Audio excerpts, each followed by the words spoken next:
talking Tina. How do you like that? Had we known, we would have given you a maid's uniform instead of a butler's. As Channing flees the room in Connie's ill-fitting high heels, the marbles break into shrill, mocking laughter.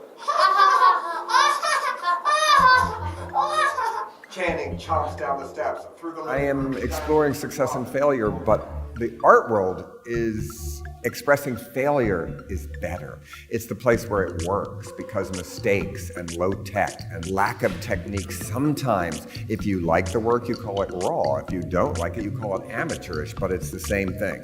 And I had a line that Cecil B. Demented said, technique is nothing more than failed style. Mine is hardly fine photography. They're taken off the TV screen. It's written and I'm using images to tell another story. So it's both ends of photography. And mine is low, trying to be high, like a failed publicist for a movie.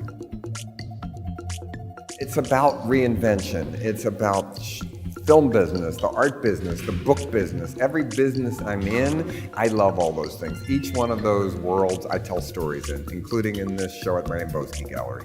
So I'm trying to celebrate sometimes how far you have to go to reinvent yourself, and can you go too far? The Beverly Hills job was a headshot of mine like years ago, totally altered to look like if I just did a headshot and was trying to pass off like I just had surgery. Lassie, will pets get plastic surgery? I bet there is a place already where you can get a nip and tuck for your pet. So will it be the point where Lassie or a top dog Benji or Farlap would have to get, rather than hire a new one, look-alike, get a facelift? And Justin Bieber, who I am still his last fan. I love Justin. I think he's a great talent, but he's gonna have to reinvent himself soon. And what will that be? And so that's what I'm kind of anticipating. Joan Didion, I've always been a huge fan of. I love her books. I've met her before. I think she looks beautiful. She's inspired so many great things. But I tried to imagine a tabloid that was only for intellectuals called Brainiac. That if intellectuals had to worry about bathing suit photographs, about paparazzi out their front door, who they were sleeping with, everything. And I have her up there with Renita Adler and Hilton Kramer and all intellectuals. I would like to run that magazine. It might not last long, but if the New York Review of Books went tabloid. Still fresh in their minds. Kitty Flamingos, I decided I should become my worst enemy, this censor who I fought my whole life. But I always thought that Pink Flamingos would make a good children's film if you took the sex and the violence out, because it's a battle of grossness.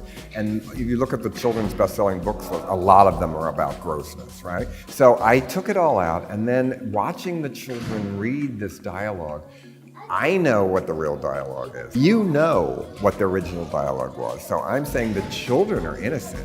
We feel dirty. I feel dirty for even imagining that. Maybe it's worse than the original one or completely innocent. And I think it's both. And I hope that that's why it can work in an art gallery. It was not made for a movie theater. Called Congratulations, which is actually what many dealers say to a collector when they buy something, and then when they call you and tell you you sold something, they say congratulations.